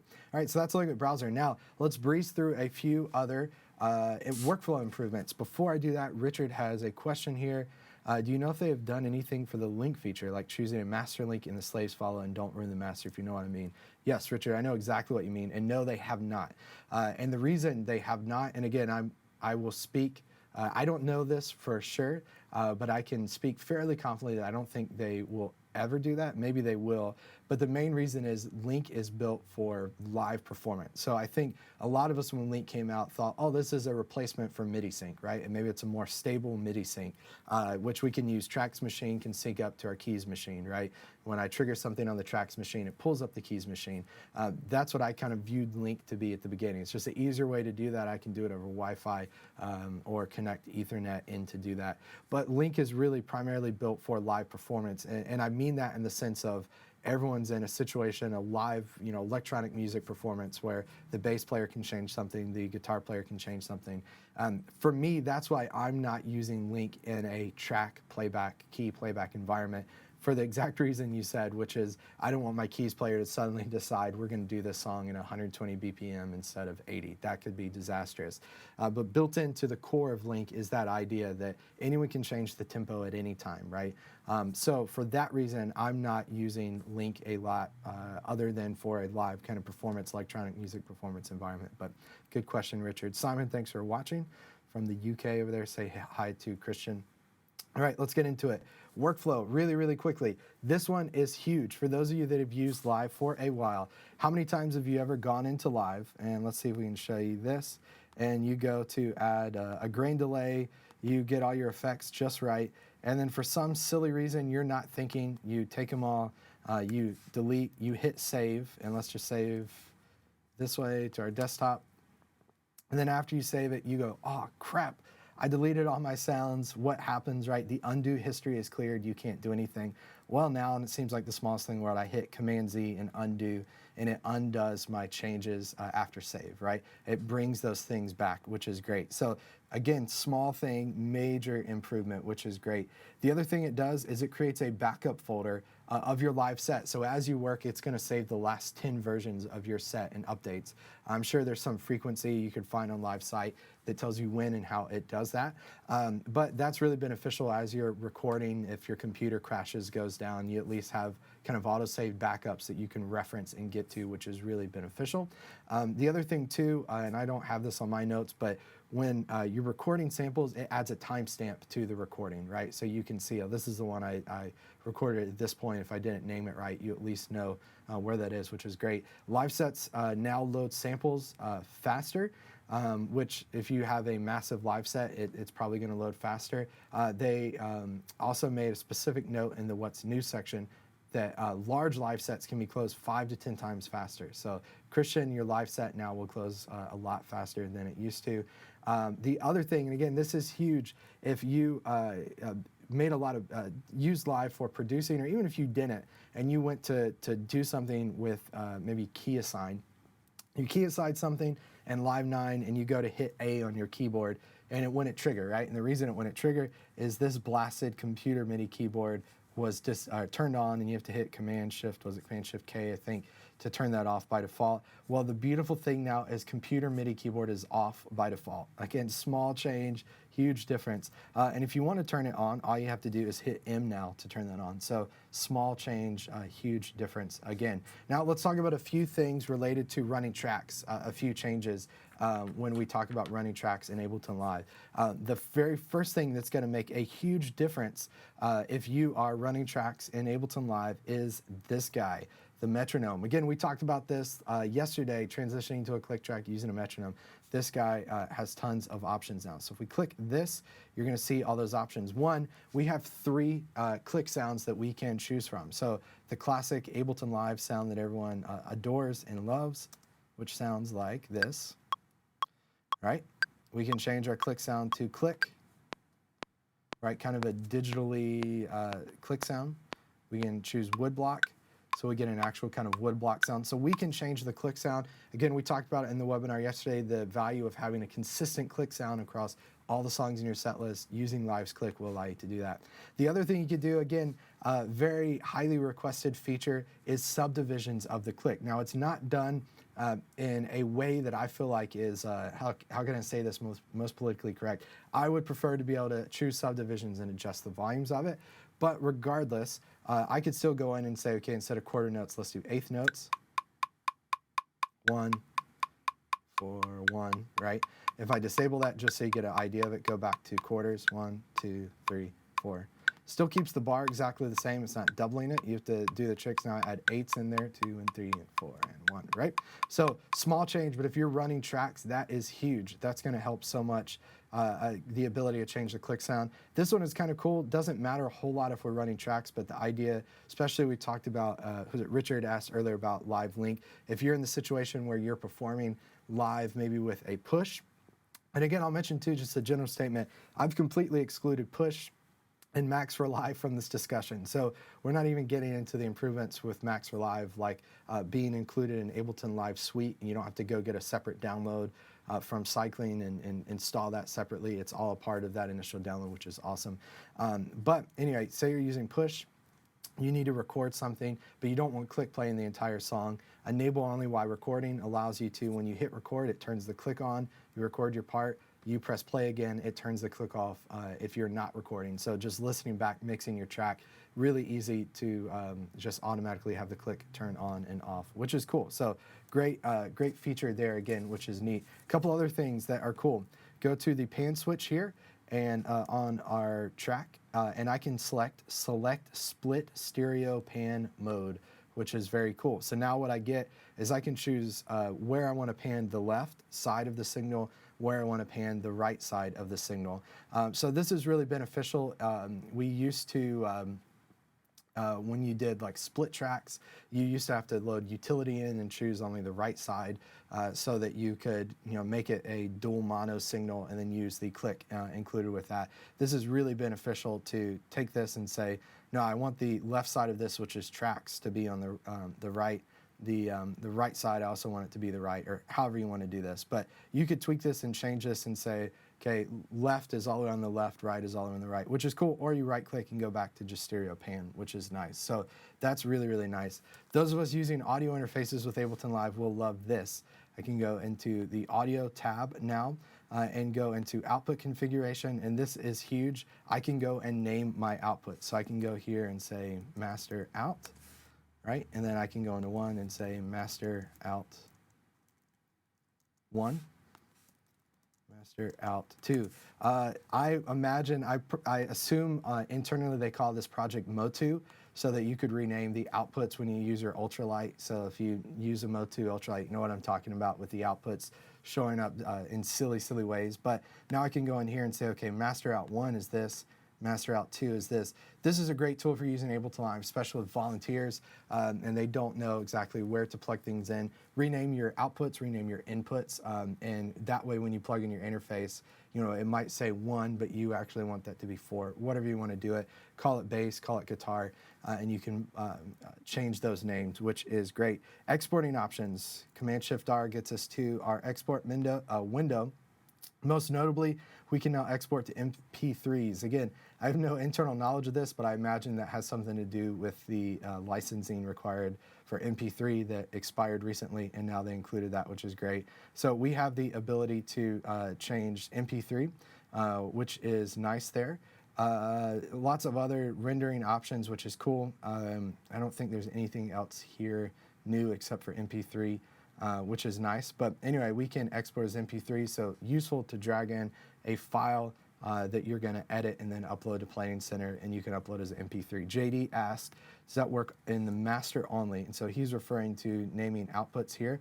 It does not. So when I name these outputs here, I can name them whatever I want to, and then I have access to those when I do audio to external out. Those names are going to show up here. So it only applies to inputs and outputs, right?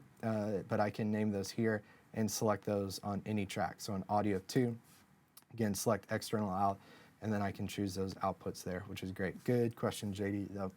All right, awesome. One other thing I'll show you, which is beneficial if you're running tracks in arrangement view, or maybe you're working in a song where you want to insert a single track at a specific place in your arrangement.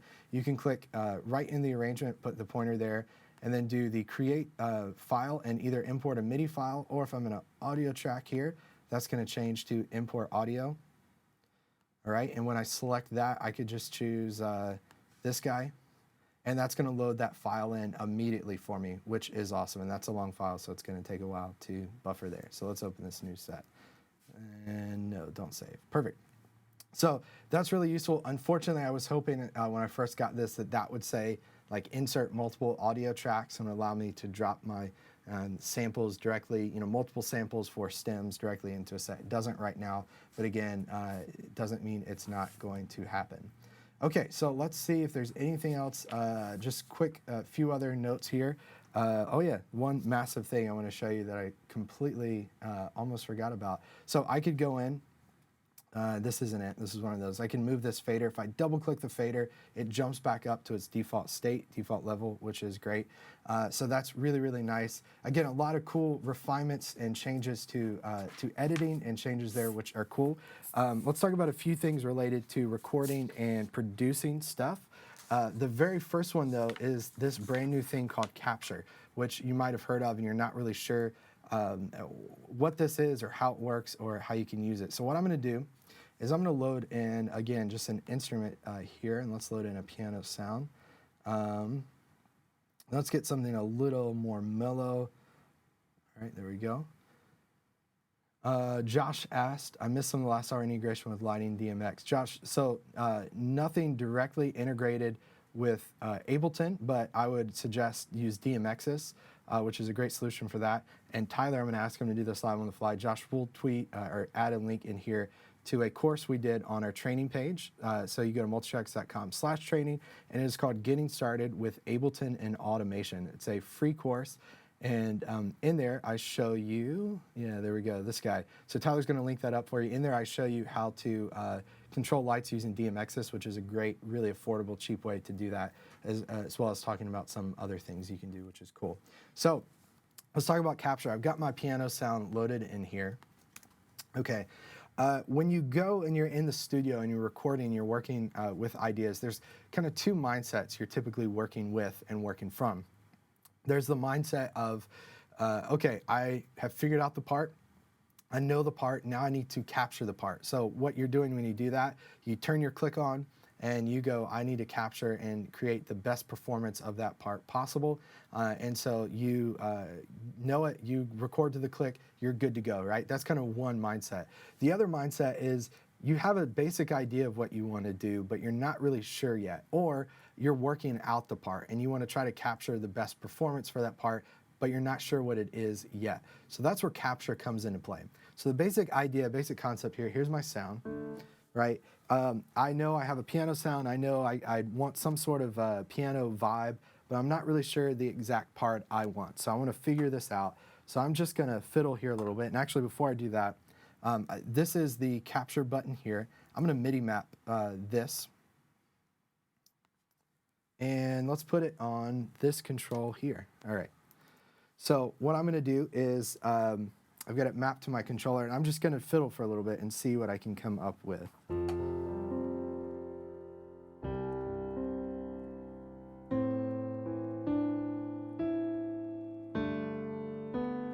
All right, not exactly what I want, but maybe something like this.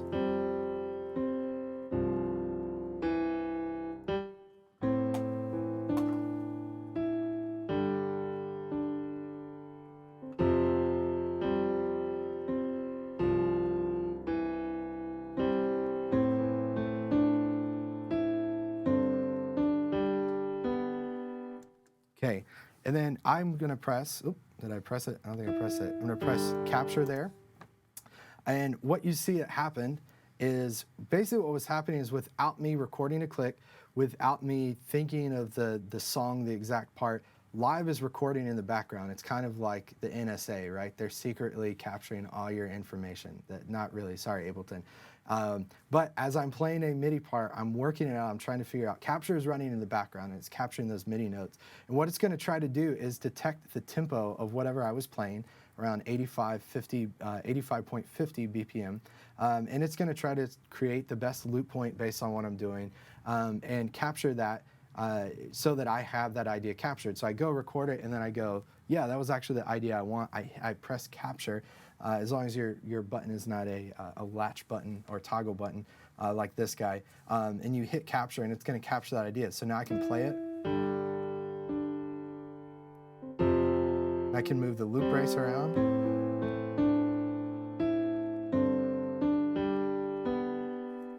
And then I can go in from here. Okay, now I've got my idea. I like it. Let's shift our MIDI notes around. Let's get our loop brace kind of set where we want it. That's perfect. Okay, and then I'm going to go in and quantize this. So select all these, Command U to quantize. Let's select them again and loop.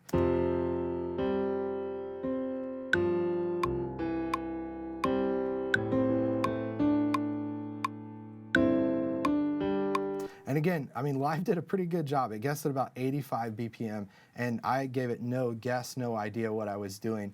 But Capture really is a great tool, and don't think of it just as a way to record without having to use a click. That's one way you can do that, one way you can think of it. But I think that's really useful just for working out your ideas, figuring your ideas out, and then they get captured and you can work on them, you can iterate on them after you get that. A few notes on that, it only works with MIDI, it doesn't work with audio, so it's not like you plug your guitar in, then it's going to capture that. But really, really cool. Capture is a great tool for producers and for people making tracks, which is neat. All right, last thing here again, if you have any questions, let's see, Micah has a question. Let's see if I understand what you're saying. Micah, I wish they would come out with a way you could have multiple MIDI notes trigger the same thing, i.e. start, stop, like the spacebar does. I think I know what you're talking about, Micah, and let me show you a workaround. So again, I'm going to completely interpret what I think you mean this question, what I think this question means, what you mean by it, and give you an answer to at least that question. So the problem here is I wish I could have multiple MIDI notes trigger the same thing. I wish I could have stop on my keyboard assigned to stop and have this MIDI note that's an IC note assigned to stop as well too. So let me set this up and show you the problem here. So what we typically do, I've got the IC driver set up. I'm going to route this track to IC driver. There we go, channel 1. I'm going to create a MIDI clip, which now is as easy as just double clicking. I'm going to add my MIDI note in here, C-2, and then I'm going to go back a little bit and let's MIDI map to stop here. All right, so we're MIDI map. So now what that means is when I hit this, Live is going to stop, right? Everyone gets that. There's a video I did called Creating a Stop Track in Ableton Live using the IEC driver that shows you how to do this. Now, the problem is, though, we want to do the same thing but go here and now map stop to a button or a key on my MIDI controller, right? So, and a basic premise of Live is I can have one external MIDI thing control multiple things in Live, but you can't by default have multiple things control one thing in Live, right? Except there is a way we can fix this. So what Live is sending when we send this MIDI note, if I go into Command M here, if you look, it's basically sending note C-2 on MIDI channel 1, which is assigned to the stop in my transport. So what I can do, two ways to think about this, and I'll tell you what I think is the easiest way. One is go to whatever the control is here on my MIDI controller and reassign that so that that control, that button, that fader on my controller sends the same note, C-2 channel 1. Now, MIDI controllers are absolutely impossible to figure out how to edit what they send, so I would suggest not doing that. So what I would do is do this in reverse. Let me temporarily get rid of this clip, or I can use my newfangled deactivate and select that to deactivate the clip. Now let me go back into MIDI mapping and I'm going to select it and I want to MIDI map it to this note right here. So I hit that note C4 and now it's mapped. So now what I want to do is I want that note C4. Yep, there we go, C3, and change it now. Let's make it C2 while we're at it. It'll have to stretch not as far. C2, what I want to do now is make this MIDI note the same note that I mapped here. So C2 hits, when I hit it, it stops. So I'm going to reactivate this guy. And I'm going to move our MIDI note that we had here, C-1. Let's move that up to C2, holding shift to get there faster. And so now it's sitting on MIDI channel 1, IC driver, C2. So if it plays, right when it hits, it stops Live's stop, right, the transport.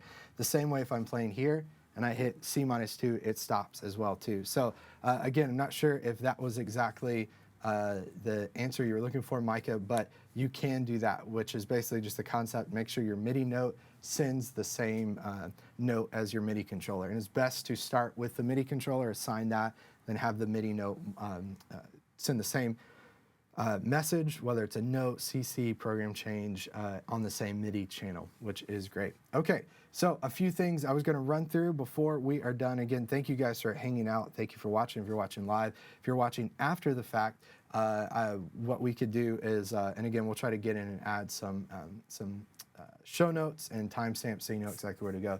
So what I was going to do is run through a few keyboard shortcuts that I found that were really beneficial, that are different or new, that I think would help. So very first one, if you hold Control and Shift, this was the one I was looking for earlier that I could not remember. So let's get a clip in here. Acoustic guitar. All right. So we're going to bring this clip in. We're going to warp it. All right, and then let's take this one specific segment here, split it up a little bit. Oops. Again, still getting used to that guy. So I have this clip.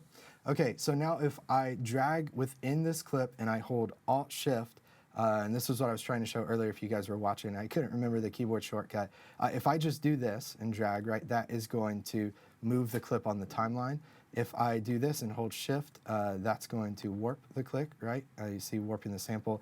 But if I hold Alt-Shift while dragging on the sample like this, it's going to move the position of where the playhead is in the sample without moving the sample itself, which again is massive, right? I have a guitar part, but I want the guitar part only to play for these 2 measures, but I want it playing, 4 measures earlier than it is. I hold Alt-Shift and drag and move it to that part, right? So it starts from there. So that is Alt-Shift on Mac, Control-Shift on PC, which is great. Holding Shift while dragging the edge, again, of a warped audio clip in arrangement view will stretch the audio. You saw that earlier. All right, we just warp that, and I can do this to straighten it out, Command-Z to get back to where we are. And there we go. All right. We talked about this other one. Oh, we didn't talk about this earlier. I can't believe I missed this. One of the biggest things, you're in an arrangement, you go to loop it, you hit Command-L, which you've always been able to do. How many of you get so frustrated that you can't hit Command-L to turn the loop brace back off? Well, now you can. The Ableton developers have heard your prayers and your cries. Hit Command-L, that turns the loop brace off. Again, small change, huge difference, which is great. We talked about this one earlier, pressing A to show hide automation lanes, S to show all your tracks, right, which is great. And I still cannot remember, I'll find it here in a little bit, how to get back out of that to expand them. I remember there's a shortcut, but I can't remember off the top of my head. We can press plus to zoom, minus to zoom out instead of Command-Shift.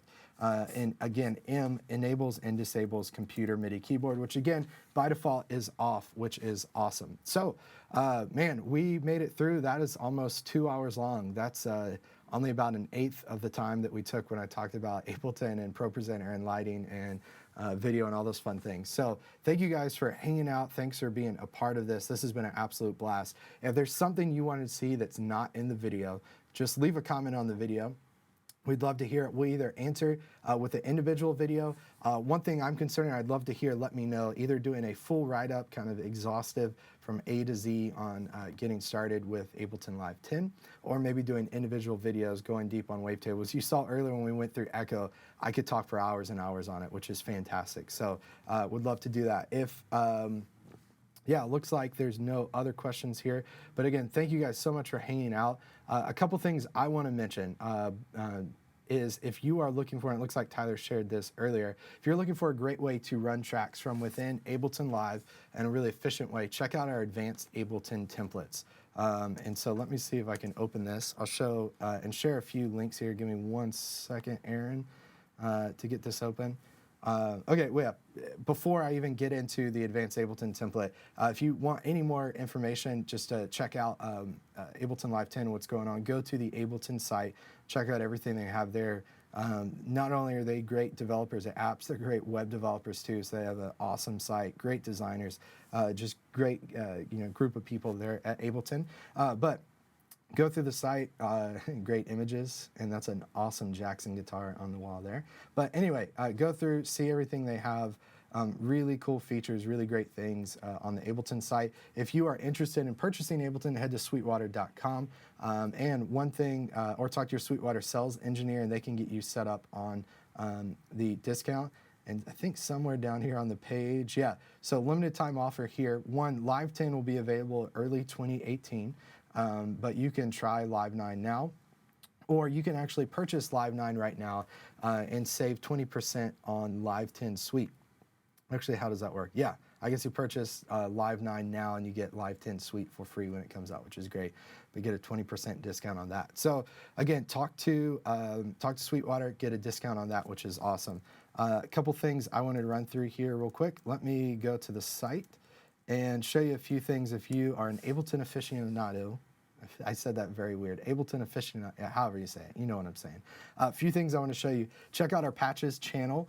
One, we have tons and tons of Ableton patches from myself, from Nick Staley, from Peter James, from Dan Ferguson, who is a sound design whiz. He does not just make fart noises. He makes great noises. He's a great sound designer. Gritty drones, if you're looking for drones, I know you worship leaders are all about them drones. A lot of really cool things that are great. A couple templates I want to share with you though real quick. Advanced Ableton template. If you're looking again to run tracks in Ableton Live, and you're committed to live, this is the way you want to do it, you need to get this template. It's $100, so it is a little pricey, but it includes two templates, one for session, one for arrangement view, and it also includes foundations for live, which is $29. So basically think of it as you're paying $50 for each template, then take $29 off of that. So it's a great, great deal. Christian Ponser and myself worked on this. If you've seen any of the videos I've done over the years on YouTube, kind of showing my setup and arrangement view, I took all that and the hours and hours, painstaking hours that I put into it to figure it out, threw it right in the template. Christian did a great job with the video talking through how to do that. So I'd love for you to check that out. Also, and I think I saw Tyler link this up earlier, the Ableton Keys template is a great way if you're looking to use keys in Ableton Live. Check that out. That's, again, a great way to get started. Check out all the Ableton patches we have. Looking for pianos. Reflective pianos is great. It's a sampled Steinway. Well, I don't know if I should say it, but it's a sampled piano that starts with an S that ends with Steinway that you could use. That's great. That's very emotional, kind of vibey piano. There's some presets there, but it's truly a sampled instrument. Same thing with Deluxe Piano. Dan Ferguson worked on that for us. Uses, was it piano in 192? 62, there we go. Free samples that you can use, only if you can figure out how to download them. And you can load that in to Ableton Live, get a great piano, lots of drones, lots of pad sound. So there you go, lots of fun stuff for Ableton Live that we have on the site. And again, thanks so much for watching, guys. And one more thing, if you're watching this and you're going, I love Ableton Live, but we need a great solution to run tracks for our youth group. We need a great solution to run tracks when I'm gone. Or you're just going, I love live for keys, for recording, but I need something rock solid, really simple for running tracks. Two things. One, check out multitracks.com/playback. Playback is our iOS app for iPad or iPhone that lets you run tracks. And you can do crossfades, you plug an audio interface in, and it immediately routes all your tracks to buses and all your buses to outputs, and it saves it to the interface. You can edit your arrangement, do lots and lots of things that are very, very unique and make it really simple to run tracks. We also, if you go and watch our webinar we did yesterday, Transitioning Your Team to a Click, you'll get a preview at some new cool click stuff we have coming here shortly that you're gonna love. But head to multitracks.com/playback. One other thing before we sign off, if you've enjoyed watching webinars, we have a webinar next week, a little different time than normal. It's Tuesday at 2 p.m. Central. We're gonna talk about using playback and having freedom while running tracks. One of the things I hear all the time from people is, I love using tracks, but we feel locked in. How do we have freedom with this? We'll talk about how to do that within playback. So I'd love to see you there. That's next Tuesday at 2 p.m. Central. So again, we've gone about 2 hours. You guys are troopers. Thank you so much for hanging out. Thanks for joining us. If you have any other questions, contact us, multitracks.com/support. Hope to see you next week, Tuesday at 2 p.m. We'll leave the feed live for about 2 more minutes. So if you have any questions, get them in there. Let us know what you'd love to see more about Live 10, any other questions you have. But again, thank you guys so much for watching. Have a great weekend, and we will see you Tuesday. Take care, guys. Bye.